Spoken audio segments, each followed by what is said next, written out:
നമസ്കാരം, അബാക് മീഡിയയിലേക്ക് സ്വാഗതം. ഇന്നും നമ്മളോടൊപ്പമുള്ളത് തസ്മൈ ഗുരുജിയാണ്. ഗുരുജി നമസ്തേ. നമസ്തേ. കഴിഞ്ഞ ദിവസം സമാധിയെ പറ്റിയുള്ളൊരു ഓൺലൈൻ ചർച്ച നമ്മൾ നടത്തിയിരുന്നു.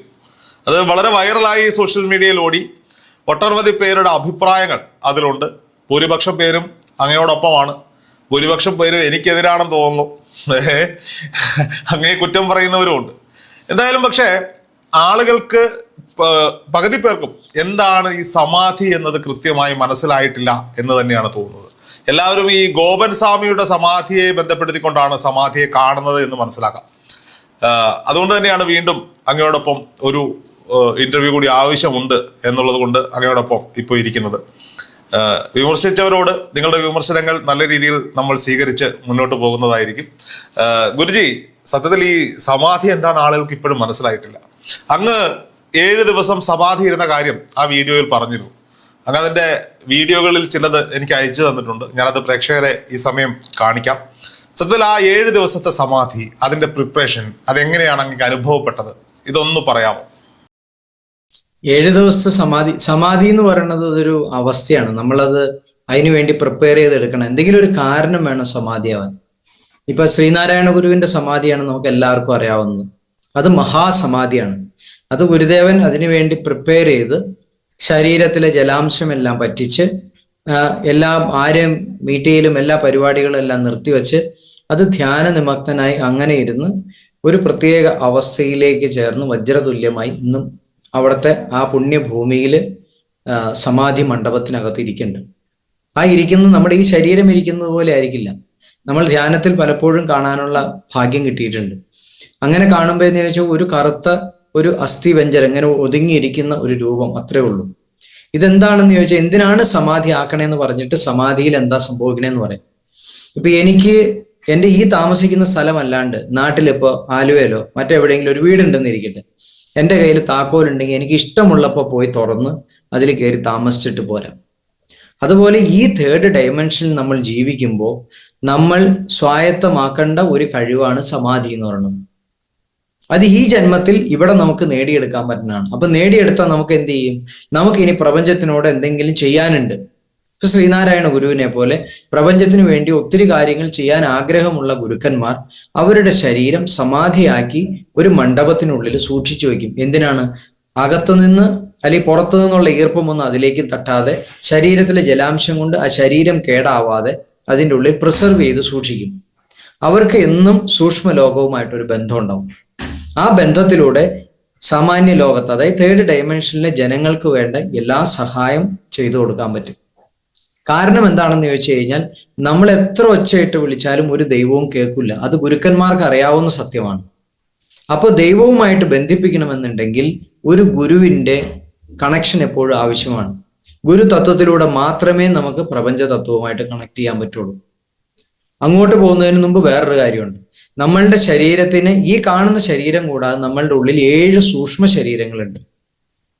ഇതിൽ 5 എണ്ണത്തിന് ആക്ടിവേറ്റ് ചെയ്തിട്ടാണ് നമ്മൾ സൂക്ഷ്മ ലോകത്തേക്ക് യാത്ര ചെയ്യാൻ തുടങ്ങുന്നത്.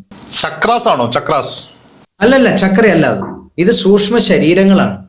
അപ്പൊ 7 തരത്തിലുള്ള സൂക്ഷ്മ ശരീരങ്ങളുണ്ട്. അതിന് 5 എണ്ണത്തിനെ ചേർത്ത് വെച്ചാൽ നമ്മളെ പോലെ തന്നെയുള്ള ഒരു സ്വരൂപം നമുക്കുണ്ടാവും. ഞാൻ അതിൻ്റെ ഒരു ഇമേജ് അയച്ചു തരാം, വരച്ചതിൻ്റെ. അത് നമ്മളെ പോലെ ഒരു സ്വരൂപം വന്നാൽ അത് നമ്മളെ വിട്ട് പിന്നെ യാത്ര ചെയ്യാൻ തുടങ്ങും. ആ യാത്ര ചെയ്യുന്ന സമയത്ത് ഈ ശരീരം അനങ്ങാതെ ഇരിക്കും. അപ്പൊ ഈ ശരീരം ആദ്യം ഫ്രീസ് മോഡിലാക്കിയ ശേഷമാണ് നമ്മളുടെ ശരീരം നമ്മളെ വിട്ടു പോണത്. ഇതിന് നമ്മൾ സാധാരണ കേൾക്കുന്ന ഒരു വാക്കുണ്ട്, ആസ്ട്രൽ ട്രാവലിംഗ്. കേട്ടിട്ടില്ലേ? അത് കേട്ടിട്ടുണ്ട്. ആസ്ട്രൽ ബോഡി ട്രാവലിംഗ് എന്ന് പറയുമ്പോൾ നമ്മൾ പരകായ പ്രവേശം അല്ലെങ്കിൽ അനിമ തനിം ഇങ്ങനത്തെ പല വാക്കുകളൊക്കെ നമ്മൾ കേട്ടിട്ടുണ്ട് ഇല്ലേ? ഇതെല്ലാം ഇതിന്റെ ഭാഗമായിട്ട് സംഭവിക്കുന്ന അഷ്ടസിദ്ധികൾ എന്ന് പറയും. ഇത് ധ്യാനത്തിന്റെ സമാധി അവസ്ഥയിലാണ് നമുക്ക് ഈ സംഭവങ്ങളൊക്കെ നമുക്ക് പ്രാപ്യമാക്കാൻ പറ്റുന്നത്. ഞാനൊരു സംശയം ചോദിച്ചോട്ടെ? നമ്മള് കേട്ടിട്ടുള്ള അല്ലെങ്കിൽ വായിച്ചിട്ടുള്ള അറിവുകൾ വെച്ച് ഒരാളുടെ ഭൗതിക ശരീരം, ഒരാൾ മരണപ്പെട്ട് കഴിഞ്ഞാൽ അല്ലെങ്കിൽ സമാധിയായി കഴിഞ്ഞാൽ അദ്ദേഹത്തിന്റെ ആത്മാവ് എന്ന് പറയുന്ന ഒരു എനർജി ആണല്ലോ. സ്വാഭാവികമായിട്ട് നമ്മുടെ ജീവൻ അല്ലെങ്കിൽ ആത്മാവ് എന്ന് പറയുന്ന ഒരു എനർജിയാണ്. ഈ എനർജി മറ്റൊന്നായി ജന്മം എടുക്കും എന്നാണ് പറയുന്നത്. അപ്പോൾ ഈ ഗുരുക്കന്മാരായാലും ആര് തന്നെ ആയാലും അദ്ദേഹത്തിന്റെ ആത്മാവ് അദ്ദേഹത്തെ വിട്ടുപോയാൽ, ജീവൻ വിട്ടുപോയി കഴിഞ്ഞാൽ അത് വെറും മൃതശരീരമാണ്. ഇത് അത്തരത്തിൽ സൂക്ഷിച്ചു വെച്ചത് കൊണ്ട് എങ്ങനെയാണ് പ്രപഞ്ചവുമായി അത് കണക്ട് ആവുക? നമ്മള് സാധാരണ മരണം എന്ന് പറയുമ്പോൾ നമുക്കറിയാം നമ്മളുടെ ശരീരത്തിൽ നിന്ന് എന്തോ ഒരു സാധനം വിട്ടുപോവാണ്. നമ്മളെല്ലാം ശിവമയമാണ്. ശിവം എന്ന് പറഞ്ഞു കഴിഞ്ഞാൽ പ്രപഞ്ചം മുഴുവൻ നിറഞ്ഞു നിൽക്കുന്ന ഏതൊരു അറിവാണോ അതിനെയാണ് ശിവം എന്ന് പറയുന്നത്. ആ ശിവത്തിന്റെ വള്ളി അങ്ങോട്ട് മാറ്റിക്കഴിഞ്ഞാൽ ശവമായി തീർന്നു പരിപാടി. ജഡമാണ് പിന്നെ അത്. അതിന്റെ ഉള്ളിൽ നിന്ന് ആ വള്ളി പോലെ തന്നെയാണ് നമ്മുടെ ഉള്ളിൽ നിന്ന് എന്തോ ഒരു കാന്തികമായിട്ടുള്ള ഒരു വസ്തു നമ്മളിൽ നഷ്ടപ്പെട്ടു പോണതോടെ ഇത് ജഡമായി. പിന്നെ ഈ ശരീരം, മരണം എന്ന് പറഞ്ഞാൽ എന്താ? നമ്മൾ കാലങ്ങളോളം ഉള്ള ഒരു യുദ്ധത്തിൽ നിന്ന് ഉള്ള രക്ഷപ്പെടലാണ്. ഈ ശരീരത്തിന്റെ കൂടെ നിൽക്കാൻ വേണ്ടി ഇഷ്ടപ്പെട്ടു വന്നതാണ് ആത്മാവ്. അപ്പൊ ഒരിക്കലും അവൻ ആത്മസുഖം നൽകാത്തത് കൊണ്ട്, അല്ലെങ്കിൽ പരമാനന്ദ സുഖം എന്താണെന്ന് അവനെ അനുഭവിപ്പിച്ചു കൊടുക്കാൻ നമ്മൾ അതിന് കൂട്ടു നിൽക്കാത്തത് കൊണ്ട് ഒരു സമയം കഴിയുമ്പോഴേക്കും നമ്മുടെ ശരീരത്തിന്റെ ഇലാസ്റ്റിസിറ്റി നഷ്ടപ്പെടും. നമ്മുടെ ശരീരത്തിന്റെ ഈ സ്വാഭാവികമായിട്ടുള്ള ക്വാളിറ്റികളൊക്കെ പോവും, പ്രായമാവും. അങ്ങനെ വരുമ്പോൾ ഇതിനെ പിടിച്ചു നിർത്താൻ കഴിവില്ലാതെ വരുമ്പോൾ ഇവൻ അതിൽ നിന്ന് വിട്ടങ്ങോട്ട് പോകും. അല്ലെങ്കിൽ ഏതെങ്കിലും തരത്തിലൊരു ക്ഷതം, ഒരു ആക്സിഡന്റ്, അല്ലെങ്കിൽ ഒരു ആത്മഹത്യക്കുള്ള ശ്രമം, ഇങ്ങനെയൊക്കെ സംഭവിക്കുമ്പോൾ ഈ ആത്മാവ് നമ്മളിൽ നിന്ന് പുറത്തു പോകും. ഒരൊറ്റ പ്രാണൻ മാത്രമേ പോണുള്ളൂ. അതുകൂടാതെ നമ്മളുടെ ഉള്ളിൽ വേറെയും പ്രാണനുകളുണ്ട്. കണ്ണ് ചിമ്മാൻ ഒരു പ്രാണനാണ്, നടക്കാൻ വേറൊരു പ്രാണനാണ്, ചിന്തകൾ മറ്റൊരു പ്രാണനാണ്. അതുപോലെ നമ്മൾ മലമൂത്ര വിസർജനത്തിന് പോയിരിക്കും, അതിന് മറ്റൊരു പ്രാണനാണ്. ഇങ്ങനെ നമ്മുടെ ശരീരത്തിൽ അനേക പ്രാണനുകൾ വേറെയുണ്ട്. ഇതെല്ലാം ഒരുമിച്ച് നിലയ്ക്കുന്ന നിമിഷത്തെയല്ലേ നമ്മൾ മരണമെന്ന് വിളിക്കുന്നത്? അല്ല, നമ്മൾ മനസ്സിലാക്കുന്ന ഈ ഭൗതിക ലോകത്ത്, അതായത് തേർഡ് ഡയമെൻഷനിൽ നമ്മൾ മരണം എന്ന് പറയുന്നത് മരണമേ അല്ല. നമ്മൾക്ക് പ്രത്യക്ഷത്തിൽ ആ ശരീരം അനങ്ങുന്നതായിട്ട് തോന്നുന്നില്ല. ഇത് തന്നെയാണല്ലോ സമാധി അവസ്ഥയിലും. അപ്പൊ സമാധി അവസ്ഥയിൽ സംഭവിക്കുന്നത് എന്താണെന്ന് അറിയണമെന്നുണ്ടെങ്കിൽ രോഹിത് ഒരിക്കൽ സമാധി എന്താണെന്ന് അറിഞ്ഞാൽ രോഹിത്തിന് മനസ്സിലാവും എന്താ സമാധി. അതുവരെ ഞാനിങ്ങനെ പറഞ്ഞു കൊടുക്കാമെന്ന് മാത്രമേ ഉള്ളൂ. നമ്മൾ അനുഭവിച്ചറിയാത്ത അറിവുകളെല്ലാം നമുക്ക് ചിലപ്പോൾ മണ്ടത്തരങ്ങളായിട്ടൊക്കെ തോന്നിയേക്കാം. ഇത് എളുപ്പമാണ്, മണ്ടത്തരമാണെന്ന് പറയാൻ വളരെ എളുപ്പമാണ് രോഹിത്ത്. ഏതൊരു കാര്യത്തെയും അനുഭവിച്ചറിയണം എന്ന് പറയാൻ ഭയങ്കര ബുദ്ധിമുട്ടാണ്. ഇപ്പൊ മദ്യത്തെ ആൾക്കാർ കുടിക്കാൻ ഇഷ്ടപ്പെടുന്ന എന്താ? അനുഭവിച്ചറിയാനാന്ന് പറയും. എന്ന് ആരെങ്കിലും പോയിട്ട് പട്ടിക്കാട്ടം തിന്നു നോക്കാറുണ്ടോ? ഒന്ന് ടേസ്റ്റ് ചെയ്യാൻ വേണ്ടിയിട്ട്? ഇല്ല. ആസിഡ് കുടിച്ചു നോക്കാറുണ്ടോ? ഒന്ന് അനുഭവിച്ചറിയാൻ? ഇല്ല. വിഷം കുടിച്ചു നോക്കാറുണ്ടോ? ഇല്ല. അതിൽ നിന്ന് ലഹരിയാണ് കിട്ടുന്നതെന്നും മതോന്മതനായിട്ട് ജീവിക്കാമെന്ന് മനസ്സിലാക്കിയതുകൊണ്ടാണ് അതിന്റെ രുചി അറിയാൻ വേണ്ടി ഏത് ബ്രാൻഡ് കിട്ടിയാലും അതിന്റെ പിന്നാലെ ആളുകൾ പോണത്. ആത്മീയതയുടെ ലഹരി എന്താന്ന് ലോകത്തിന് അറിയില്ല. അത് മൂട്ടി വെക്കപ്പെട്ടിരിക്കുകയാണ്. അതായത് സ്വർണം പാത്രത്തിന്റെ മുഖം മറ്റെന്തുകൊണ്ടോ അടച്ചു മൂടി, അല്ലെങ്കിൽ അറിവിന്റെ മുഖം സ്വർണ്ണപാത്രം കൊണ്ട് അടച്ചു വെച്ചിരിക്കുന്നു പറയുന്ന പോലെയാണ്. നമ്മള് കഴിഞ്ഞ തവണ സംസാരിച്ചപ്പോൾ തന്നെ പറഞ്ഞു, ഈ സമാധി എന്ന് പറയുന്ന ഒരു അവസ്ഥയിലേക്കൊക്കെ എത്തണമെങ്കിൽ അതിന് ഒരുപാട് കടമ്പകൾ കടക്കണം. അങ്ങീ പറഞ്ഞ മദ്യം ടേസ്റ്റ് ചെയ്ത് നോക്കാനൊന്നും വലിയ കടമ്പയൊന്നും കടക്കണ്ട. കയ്യിൽ 150-200 രൂപയുണ്ടെങ്കിൽ നാട്ടിലെ മുക്കിന് യൂറോപ്യൻ ഷോപ്പുകൾ സർക്കാർ തന്നെ തുറന്നു വെച്ചിട്ടുണ്ട്. ഇപ്പൊ നമ്മളൊന്ന് ആലോചിച്ച് നോക്കുക. നമ്മളുടെ ഹിന്ദുക്കളായിട്ട് എല്ലാവർക്കും അറിയാം, എത്ര നാരിയെ പൂജിക്കുന്നോ അത്രമാത്രം അവിടെ അനുഗ്രഹം ഉണ്ടാവുന്ന പറയണത് അല്ലെ? അതെ അതെ. ഭാര്യയെ പൂജിക്കാൻ എന്താ അറിയില്ലാത്ത? ധർമ്മപത്നി എന്നാ പറയുന്നത്. ധർമ്മത്തിന് വേണ്ടി നിലനിൽക്കുന്ന ഭാര്യയായിരിക്കണം. പതിവ്രതയായ ഭാര്യ എന്നാണ് പറഞ്ഞത്. പതിയെ വ്രതശുദ്ധിയോടുകൂടി നോക്കി ഭർത്താവിനെ ദേവനോളം ഉയർത്തിക്കൊണ്ടു വരാൻ കഴിവ് വേണം. അങ്ങനെ ദേവനോളം ഉയർത്തിക്കൊണ്ടു വരുമ്പോ ആ ഭർത്താവ് ഭാര്യയെ ആരെ പോലെ കാണും? ലക്ഷ്മിയെ പോലെ കാണും, ഇല്ലേ? അപ്പൊ ഭർത്താക്കന്മാരുടെ കുഴപ്പമല്ല, ഭാര്യമാരങ്ങനെ ദേവനെ പോലെ ഉയർത്തിക്കൊണ്ട് വരാത്തത് കൊണ്ടാണെന്നാ പറയുന്നത് പൂജിക്കാൻ. അങ്ങനെയല്ല ഞാൻ പറയുന്ന, ഇതെല്ലാം നമുക്കിവിടെ നമ്മുടെ സംസ്കാരത്തിൽ പറഞ്ഞു വെച്ചിട്ടുണ്ട്. ഭാരതീയ സംസ്കാരത്തിൽ സനാതന ധർമ്മത്തിൽ പറയാത്തതായിട്ട് ഒന്നും ഇനി ഇല്ല. പക്ഷെ ഇതിനെ അവഹേളിക്കപ്പെട്ട ഒരു മൂലക്കിലേക്ക് ചവിട്ടി തള്ളിയേക്കുന്നതുകൊണ്ടാണ് ഇത് ആളുകൾ അറിയാത്തത്. ഇന്ന് ലോകം മുഴുവൻ ആത്മീയതയുടെ പിന്നാലെ പായാണ്. ഒരു തരത്തിലും മനസ്സമാധാനവും സന്തോഷവും ഇല്ല. അപ്പോഴാണ് ഇവിടെ ഇരുന്ന് ആത്മീയതയുടെ പിന്നാലെ പായുന്നത് നമുക്ക് ഉത്തർപ്രദേശിൽ കാണാം. കുംഭമേളയ്ക്ക് വിദേശീയരായ എത്രയോ പേരാണ് വന്ന് പറയുന്നത്. എത്ര കോടി ജനങ്ങളാണ്? 40 കോടി ജനങ്ങൾ എന്ന് പറഞ്ഞാൽ ചെറുതാണോ? കേരളത്തിലെ ജനസംഖ്യ എന്ന് പറയുന്നത് 3.5 കോടി ജനങ്ങളേ ഉള്ളൂ.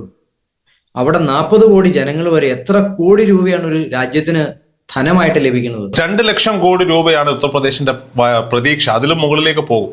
7000 കോടിയാണ് ചെലവ്. എന്നാ ഇതെല്ലാം നല്ല ഭംഗിയായിട്ട് ഹാൻഡിൽ ചെയ്യാവുന്ന ഒരു സ്റ്റേറ്റ് ആണ് കേരളം. ആത്മീയത അവിടെ ആവശ്യത്തിനുണ്ട്, ഭക്തിയുണ്ട്, എല്ലാ നല്ല കാര്യമുണ്ട്. പക്ഷെ വർഗീയത കൊണ്ട് കുത്തി കളിപ്പിച്ച് മെനേടാക്കി വെച്ചേക്കാണ്. നമുക്ക് സമാധിയിലേക്ക് വരാം. അപ്പോ സമാധി എന്ന് പറയുന്നത് അതിന്റെ സാൻസ്ക്രിറ്റ് ആയിട്ടുള്ള, ഞാൻ അതിനെ ചൊല്ലി അതിന്റെ ഒരു അർത്ഥത്തിലേക്ക് പോകണില്ല. ഞാൻ സംസ്കൃത പണ്ഡിതനല്ല, എനിക്ക് അനുഭവജ്ഞാനം മാത്രമേ ഉള്ളൂ.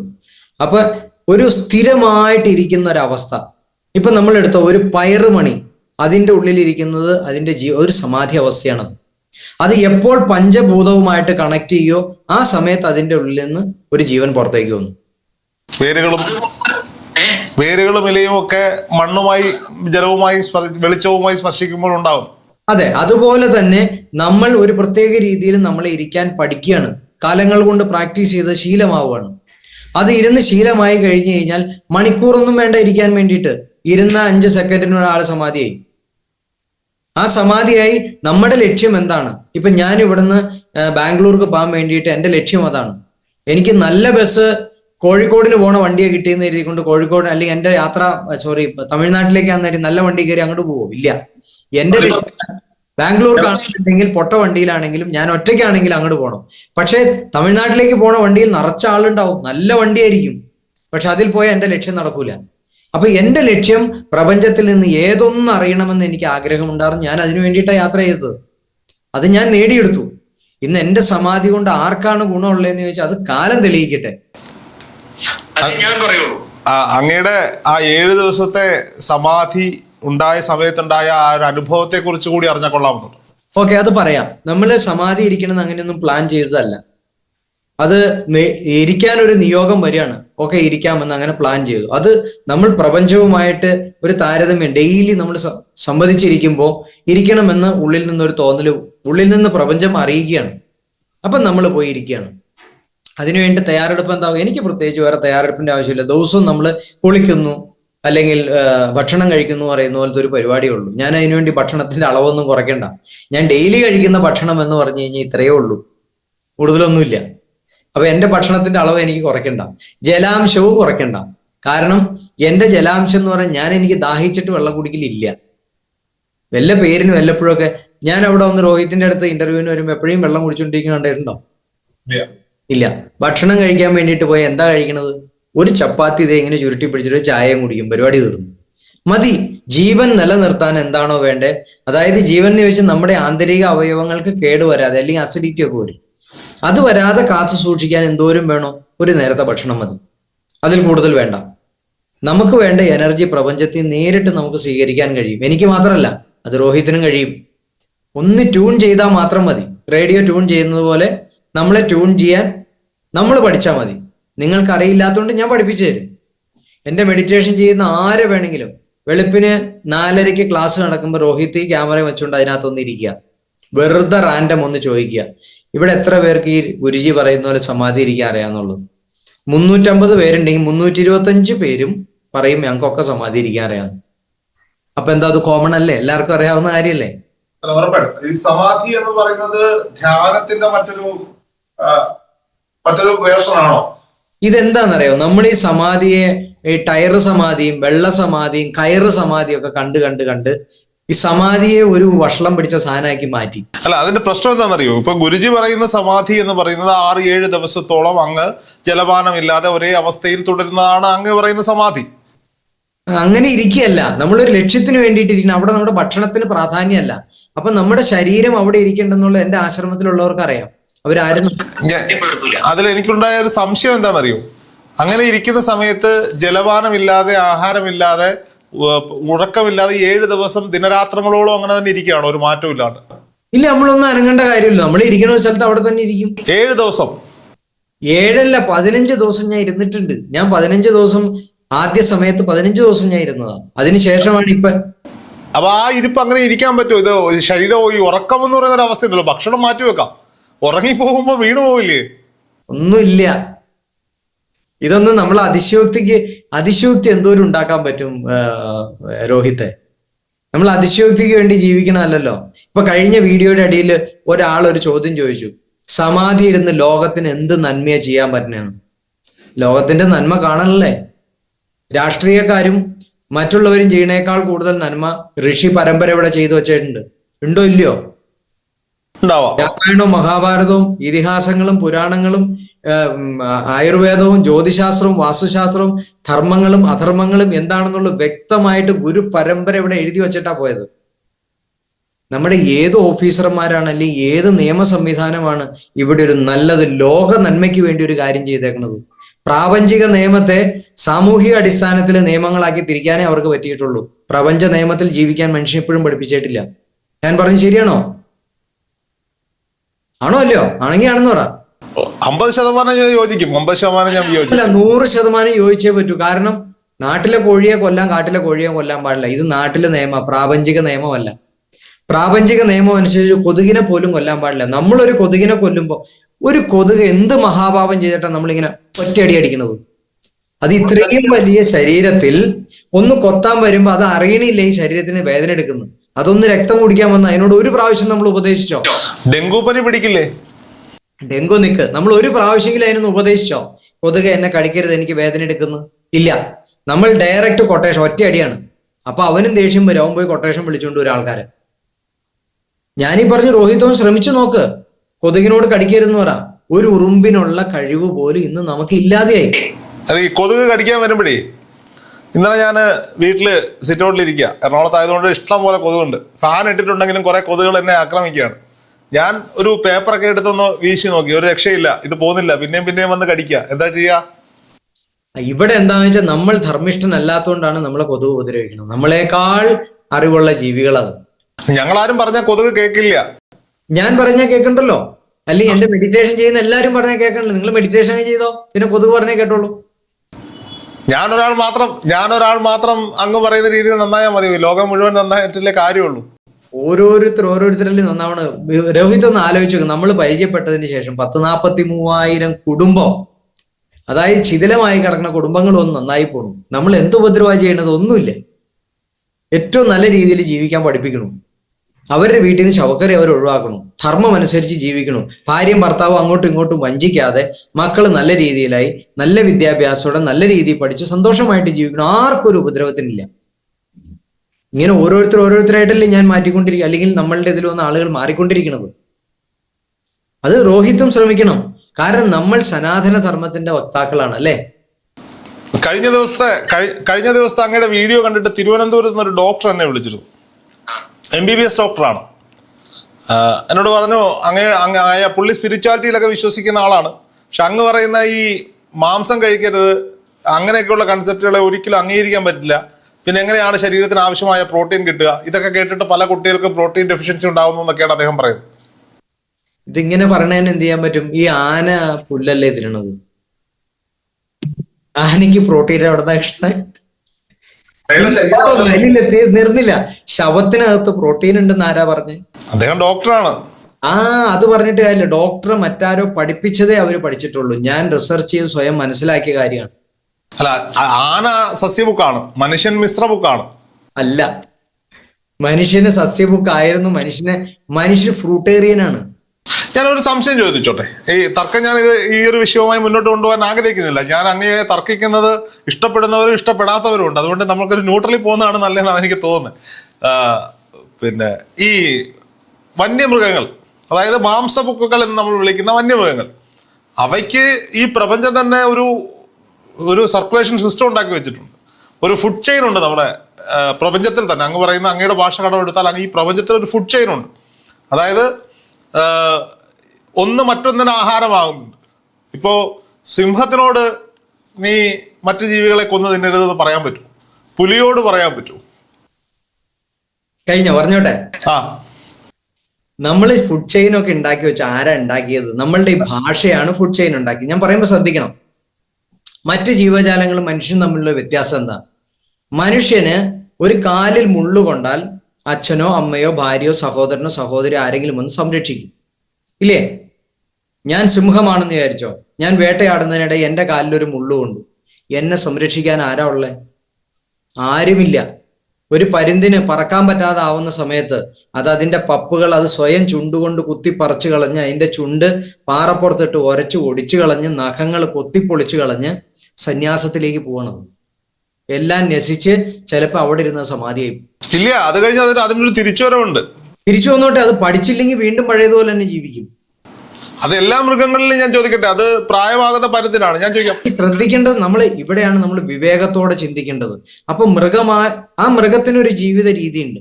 ആ മൃഗത്തിന്റെ ക്വാളിറ്റിയിൽ അവർ ആ രീതിയിൽ തന്നെ ജീവിച്ച് കർമ്മഫലങ്ങൾ അനുഭവിച്ച് മോക്ഷമില്ലാതെ അടുത്ത സൈക്കിൾ അവർ അപ്ഗ്രേഡ് ചെയ്തുകൊണ്ടിരിക്കുകയാണ്. മനുഷ്യനോ ഒരു ശ്രേഷ്ഠ ജന്മം നൽകിയിട്ടുണ്ട്. എങ്ങനെ? ഒരു ഓർബിറ്റ് അവന് കൊടുത്തിട്ടുണ്ട്. അവനെ സംരക്ഷിക്കാനും സംരക്ഷിക്കപ്പെടാനും ഇങ്ങനെ ജീവിച്ചാൽ ഇന്നതാണെന്നും ധർമാധർമ്മങ്ങൾ പഠിപ്പിച്ചു കൊടുക്കാനും ഭാഷയും സൗകര്യങ്ങളും ഔചിത്യവും ധർമ്മവും എല്ലാം പഠിപ്പിച്ചു വിട്ടിരിക്കുകയാണ്. അവൻ ആ ധർമ്മത്തിൽ അങ്ങ് ജീവിച്ചു പോയാൽ അവൻ ഈ ജന്മം കൊണ്ട് ഏറ്റവും ശ്രേഷ്ഠ തലമായിട്ടുള്ള സൂര്യലോകത്ത് എത്തിപ്പെടും. ഇതൊരു സ്വപ്നമല്ല. നമുക്ക് പോവാം, തിരികെ വരാം, പോവാം, തിരികെ വരാം. അത് സൂര്യലോകമാണെന്ന് ബോധ്യപ്പെട്ട ശേഷം നമുക്ക് സമാധിയായി പോയാൽ മതി. സൂര്യലോകമാണ്, സ്വർഗമല്ല. ഏത് സ്വർഗമല്ല, സൂര്യലോകത്തേക്കാണോ എത്തുക? മൊത്തത്തിൽ മനുഷ്യന് മനസ്സിലാക്കാൻ സ്വർഗം എന്നൊരു വാക്ക് പറയാം, അല്ലെങ്കിൽ സൂര്യലോകം എന്ന് പറയാം, ചന്ദ്രമണ്ഡലം എന്ന് എന്ത് വേണമെങ്കിലും പറഞ്ഞു, ഒരു കുഴപ്പമില്ല. ഞാൻ അനുഭവിച്ചറിഞ്ഞ ഒരു കാര്യം ഞാൻ നിങ്ങളോട് പറയുന്നു. അങ്ങ് പോയിട്ടുണ്ടോ?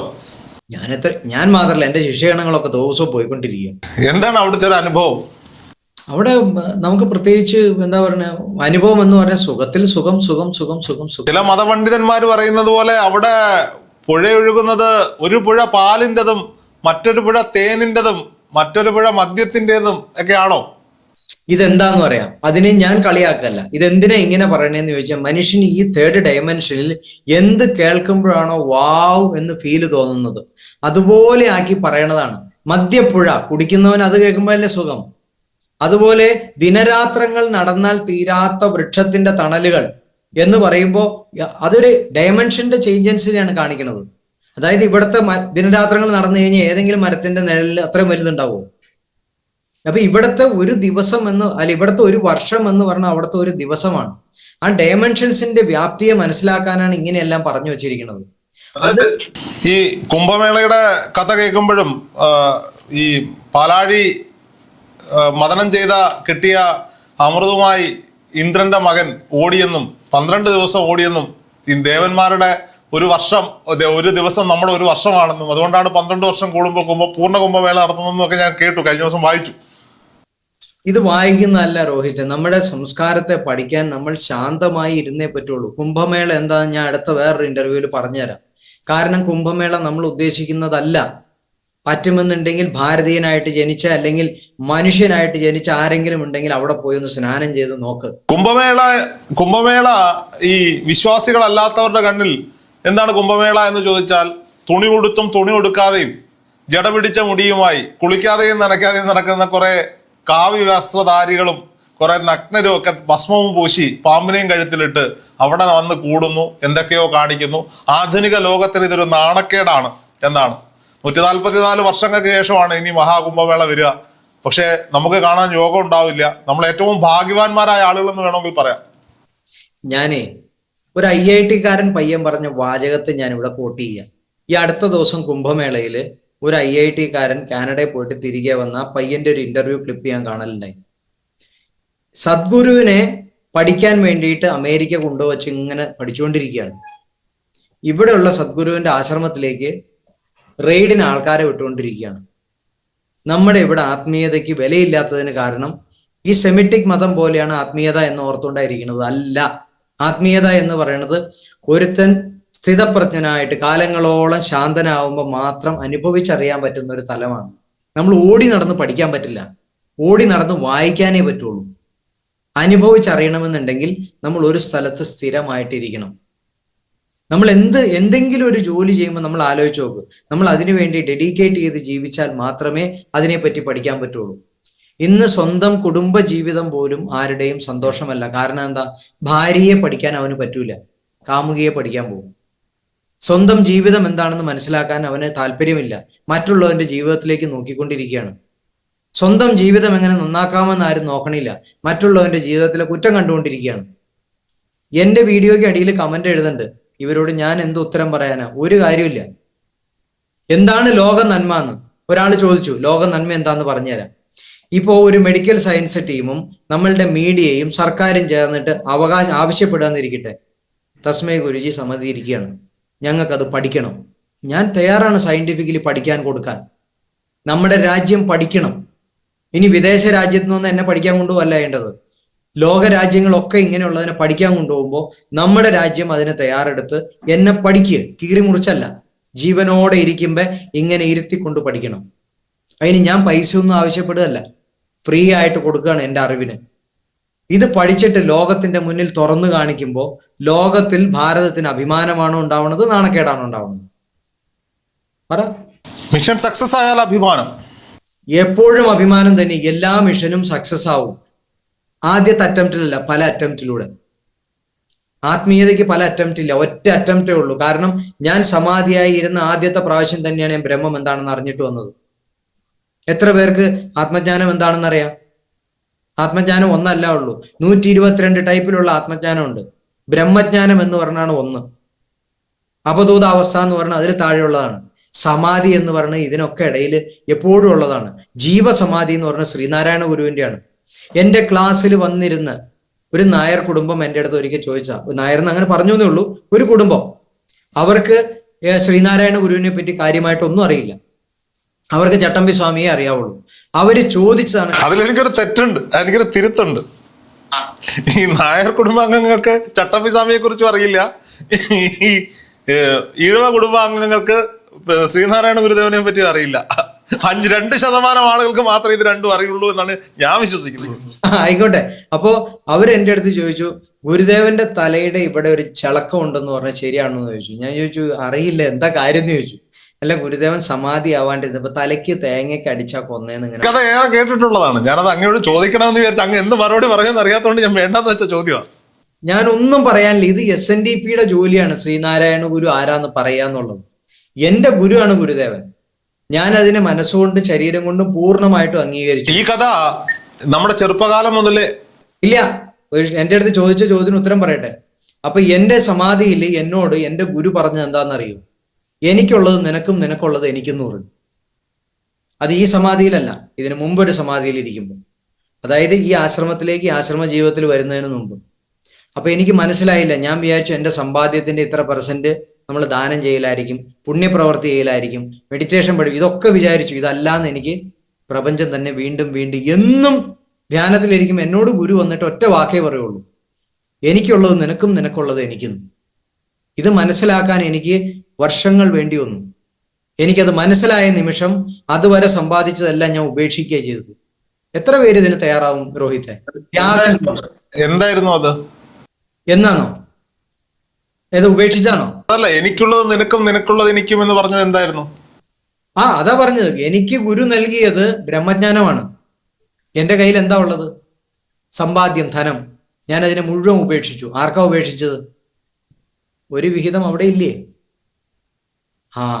എന്റെ വീട്, താമസിക്കുന്ന സ്ഥലം, എല്ലാ സാധനവും ഞാൻ ഉപേക്ഷിച്ചിട്ടാണ് പോകുന്നത്. അത് ഞാൻ ആർക്കും കരാർ എഴുതി അല്ലെങ്കിൽ ഇതിന് കാലശേഷം ഇന്ന ആൾക്കൊന്നൊന്നുമല്ല. എന്റെ വീട്ടിൽ നിന്ന് വീതം വെച്ചതിൽ എനിക്കുള്ള വിഹിതം മുഴുവൻ ഞാൻ എൻ്റെ വീട്ടിലേക്ക് ഏൽപ്പിച്ചിട്ട് പോരാ. ഇത് എൻ്റെ ഭാര്യാഭവനത്തിൽ നിന്നുള്ള ഞാൻ സ്വീകരിച്ചിട്ടില്ല. എൻ്റെ ഒന്നും ഞങ്ങൾ സ്വീകരിച്ചിട്ടില്ല. ഞാനും എൻ്റെ ഭാര്യയും ആ മക്കളുമായിട്ട് അവിടെ നിന്ന് വെറും കൈയോടെ ഇറങ്ങി പോകുന്നതല്ലാണ്ട് ഒരു തുണ്ട് ഭൂമിയോ ഒരു പൈസയോ അവിടെ നിർത്തിയിട്ടില്ല. അപ്പൊ ഇതാണ് ഒരു ധർമ്മത്തിന്റെ പാതയിൽ ഒരാൾ സഞ്ചരിക്കുമ്പോൾ, അല്ലെങ്കിൽ ത്യാഗം എന്ന് പറയുന്നത് ഇതാണ്. ഇപ്പൊ വേറൊരു ക്വസ്റ്റ്യൻ വരും, അപ്പൊ നീ ഫീസ് മേടിക്കണില്ലേ എന്ന്. ഇതിന്റെ താഴെ, എനിക്ക് ജീവിക്കണമെങ്കിൽ എനിക്ക് ഞാൻ ചെയ്യുന്ന തൊഴിലിന് ഫീസ് മേടിക്കാതെ പറ്റുമോ? ഞാൻ വെറുതെ ഇരിക്കാം, നിങ്ങൾ ആരെങ്കിലും എനിക്ക് വേണ്ട എൻ്റെ കുടുംബം നോക്കിയാൽ മതി, എൻ്റെ ആശ്രമത്തിലെ കാര്യങ്ങൾ നോക്കിയാൽ മതി. അപ്പൊ എല്ലാം വെറുതെ വേണമെന്ന്. എത്രയോ വർഷത്തെ തപോബലത്തിന്റെ ഫലമായിട്ടാണ് ഞാൻ ഈ അറിവ് നേടിയെടുത്തത്. അപ്പൊ ഇതുവരെ ഉണ്ടാക്കിയത് മുഴുവൻ ത്യാഗം ചെയ്തിട്ടാണ്. ഞാനൊരു നശിച്ചാണ്, എല്ലാത്തിനെയും നശിച്ചിട്ടാണ് ഈ ജീവിതത്തിലേക്ക് വന്നിരിക്കുന്നത്. അപ്പൊ സമാധി എന്ന് പറയുന്നത് എനിക്കറിയാം, അതാണ് ഞാൻ പറഞ്ഞു തരണത്. നിങ്ങൾക്കറിയണോ? വന്നാൽ ഞാൻ നിങ്ങളെ പഠിപ്പിച്ചു തരാം. സമാധിയിലൂടെ നമ്മൾ പോകുന്നത് ഈ പറയുന്ന 14 ഡയമെൻഷനും ക്രോസ് ചെയ്ത് പോവാണ്. ബ്രഹ്മത്തിൽ ഇരുന്നിട്ട് ബ്രഹ്മം എന്താന്ന് അനുഭവിച്ച് ഈ പ്രപഞ്ചത്തിന്റെ രഹസ്യങ്ങൾ മനസ്സിലാക്കുകയാണ്. എന്തിനു വേണ്ടിയിട്ടാ? ലോക കല്യാണത്തിനായിട്ട് എന്തെങ്കിലും ചെയ്യാൻ. നമ്മളല്ലാണ്ട് ഇവിടെ ഒരു പുണ്യപ്രവൃത്തിയും ചെയ്യണമെന്നില്ല. ലോക കല്യാണത്തിന് വേണ്ടി നമ്മൾ നിരന്തരം പ്രവർത്തിച്ചുകൊണ്ടിരിക്കുക. ഒരു ചോദ്യം കൂടി ചോദിച്ചുകൊണ്ട് നമുക്ക് ഇന്നത്തെ ഈ സെഷൻ അവസാനിപ്പിക്കാമെന്ന് വിചാരിക്കുകയാണ്. ചോദിച്ചോട്ടെ. ഈ ആളുകൾക്ക് ഈ പ്രശ്നം ഉണ്ടാവുന്നത് എങ്ങനെയാണെന്ന് വെച്ചാൽ, ഈ ഗോപൻ സ്വാമി സമാധിയായി എന്നാൽ അദ്ദേഹം മരണപ്പെട്ടു, അദ്ദേഹം ജീവനില്ല, അദ്ദേഹത്തിന്റെ ശരീരം മൃതശരീരമായി മാറി, അത് അവിടെ അടക്കം ചെയ്തു. അത് എങ്ങനെയായിക്കോട്ടെ, മഹാസമാധി എന്ന് കുടുംബവും ഹിന്ദു സംഘടനകളും വിളിക്കുന്നു, അങ്ങനെ ഇരിക്കട്ടെ. അപ്പോ അങ്ങ് പറയുന്ന സമാധി എന്ന് പറയുന്നത് വേറൊരു അവസ്ഥയാണ്. അപ്പോ ഈ ജീവൻ വെടിഞ്ഞ് ശരീരം മാത്രം ഭൂമിയിലായി പോകുന്ന സമാധി, അതിനെ എന്ത് പേരിട്ടാ വിളിക്കുക? ഒന്നുകൂടെ പറഞ്ഞ ക്വസ്റ്റ്യൻ. അതായത് ആളുകൾക്ക് ഈ സമാധി എന്ന് കേൾക്കുമ്പോൾ ഇത്ര തമാശയായത് ഇപ്പൊ ഈ തിരുവനന്തപുരത്ത് ഈ കഥ കണ്ടിട്ടാണ്, ഈ ഗോപൻ സ്വാമിയുടെ സംഭവകാശങ്ങൾ കണ്ടിട്ടാണ്. ഗോപൻ സ്വാമിയുടെ ജീവൻ വെടിഞ്ഞു പോയി, ജീവൻ ഇല്ല, അദ്ദേഹത്തിന്റെ മൃതശരീരം മാത്രമാണ് അവിടെ ഉള്ളത്. അതുകൊണ്ടാണ് ഈ സമാധി എന്ന വാക്കിനെ ഇത്രത്തോളം ട്രോളാനുള്ള കാരണം. അങ്ങ് പറയുന്ന സമാധിയുടെ ഒരു അവസ്ഥ എന്ന് പറഞ്ഞാൽ 7 or 15 ദിവസം ശരീരത്തെ ജലപാനമില്ലാതെ ഒരു സമാധി അവസ്ഥയിൽ എത്തി നിൽക്കാൻ കഴിയും എന്ന് അങ്ങ് പറയുന്നു. അങ്ങയുടെ ഇന്റർവ്യൂ ടെലികാസ്റ്റ് ചെയ്ത അതേ ദിവസം രാത്രി ഞാൻ മറ്റൊരു ഗുരുവുമായി ഇന്റർവ്യൂ ചെയ്തിരുന്നു. അദ്ദേഹം അങ്ങ് പറയുന്ന ഈ കൺസെപ്റ്റുകളാണ് പറയുന്ന രീതികൾ രണ്ടാണെന്നുള്ളതേ ഉള്ളൂ, പക്ഷെ ഇതിന്റെ എല്ലാം അന്തർസത്ത ഒന്ന് തന്നെയാണെന്നാണ് ഞാൻ മനസ്സിലാക്കുന്നത്. അപ്പോൾ ഈ ഒരാൾ ഇപ്പോൾ ശ്രീനാരായണ ഗുരുവിന്റെ സമാധിയെ പറ്റി നമ്മൾ സംസാരിച്ചു. അദ്ദേഹം രമണ മഹർഷിയുടെ സമാധിയെ പറ്റിയാണ് അന്ന് അദ്ദേഹം സംസാരിച്ചത്. അവിടെ ആ സമാധി സ്ഥലങ്ങളിലും അതിന്റെ അംശങ്ങളുള്ള ഭാഗങ്ങളിലും ഒക്കെ ചെല്ലുമ്പോൾ കിട്ടുന്ന എനർജി സോഴ്സുകളെ പറ്റിയും അദ്ദേഹത്തിന് കിട്ടുന്ന എനർജിയെ പറ്റിയൊക്കെ പറഞ്ഞു. അങ്ങയുടെ ഇന്റർവ്യൂവിൽ അത് പറഞ്ഞിരുന്നു. അപ്പോൾ ഒരു സന്യാസി വര്യനോ അല്ലെങ്കിൽ ഒരു ഗുരുവര്യനോ ആരോ ആയിക്കൊള്ളട്ടെ, അദ്ദേഹം സമാധിയായി അദ്ദേഹത്തിന്റെ പ്രാണൻ അദ്ദേഹത്തെ വിട്ടുപോയി, അദ്ദേഹത്തിന്റെ ഭൗതിക ശരീരം മാത്രം സമാധി കുടീരത്തിൽ കുടിയിരുത്തുക. അപ്പോൾ ആ ഒരു സമാധിയും അങ്ങ് പറയുന്ന ഈ 15 ദിവസത്തോളം ഇരുന്നിട്ടുണ്ട് എന്ന് പറയുന്ന സമാധിയും തമ്മിലുള്ള വ്യത്യാസം എന്താണ്? എന്നേക്കമായി ജീവൻ വിട്ടുപോകുന്ന സമാധി അല്ലെങ്കിൽ ഒരു താൽക്കാലികമായി ഉണ്ടാകുന്ന സമാധി? ഗുരുദേവന്റെ സമാധി അല്ലെങ്കിൽ രമണ മഹർഷിയുടെ സമാധി, ഇതെല്ലാം മഹാസമാധികളാണ്. അത് ഇനി ഒരിക്കലും തിരിച്ചിങ്ങോട്ടൊരു വരവില്ല, അവർക്ക് പുനർജന്മങ്ങളില്ല. അതാണ് മഹാസമാധിയും സമാധിയും തമ്മിലുള്ള വ്യത്യാസം. അതാണ് സമാധി എന്ന് പറയുന്നത്. സ്ഥിരമായിട്ട് എത്ര കാലം വേണമെങ്കിലും നമുക്ക് ഇരിക്കാൻ പറ്റും. അത് കഴിഞ്ഞിട്ട് നമ്മൾ വീണ്ടും ജീവിതത്തിലേക്ക് തിരിച്ചു വരുമ്പോൾ അത് ജീവിതവും ആ സമാധിയുമാണ്. ഇത് ധ്യാനത്തിന്റെ ഒരു അവസ്ഥയാണ്. ധ്യാനത്തിന്റെ മൂർധന്യ അവസ്ഥയിൽ നമ്മളിൽ സംഭവിക്കുന്ന ഒരു സ്റ്റേജാണത്. ഞാൻ ഇത്ര ക്ലിയർ ആയിട്ട് പറയണത് ഞാൻ എപ്പോഴും അനുഭവിക്കുന്നതാണ്.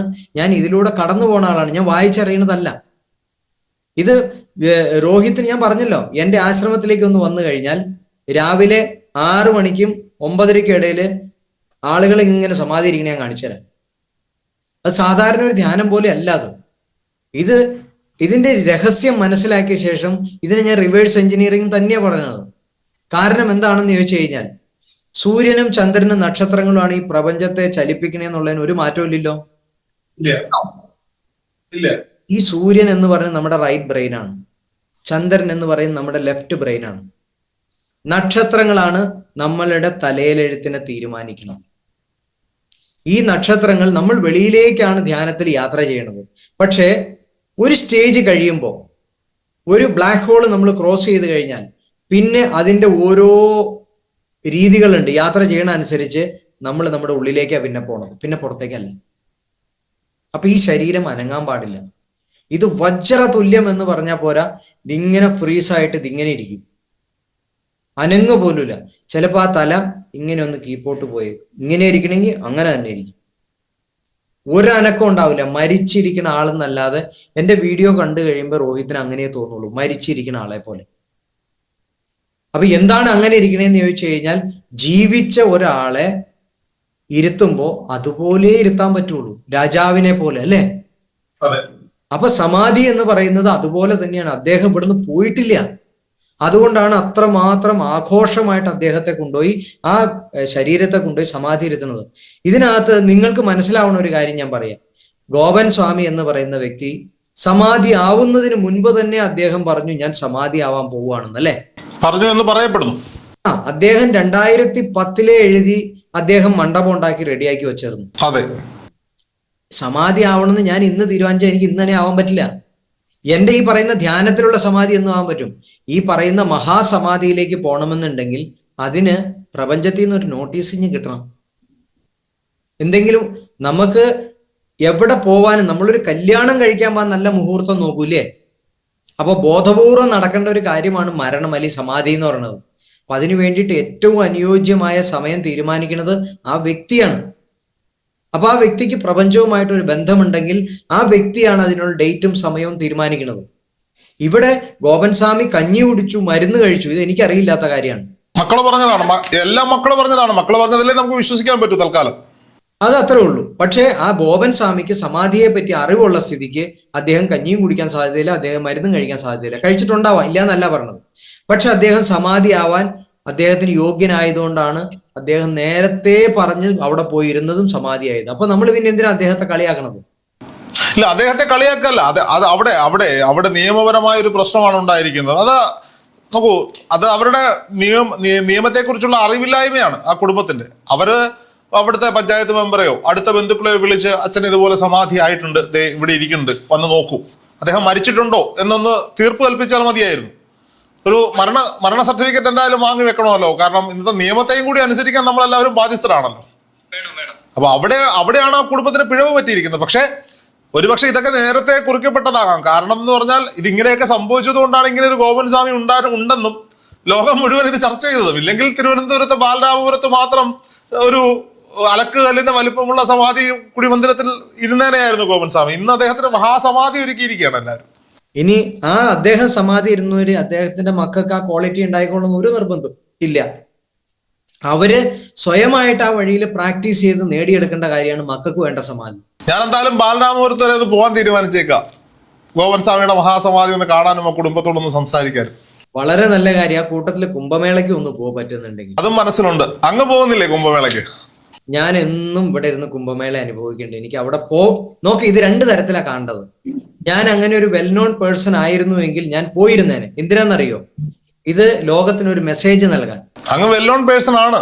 അല്ല, ഞാൻ ആരും അറിയാത്തൊരു പാവ മനുഷ്യനാണ്. അപ്പൊ ഞാൻ പോയിട്ട് എന്റെ മുഖാന്തരം പ്രത്യേകിച്ച് ജനങ്ങൾക്ക് ഒരു മെസ്സേജ് ഇപ്പൊ കിട്ടാനില്ല. അങ്ങയുടെ വീഡിയോയ്ക്ക് വേണ്ടി കാത്തിരിക്കുന്ന ഒട്ടനവധി പേരുണ്ട്.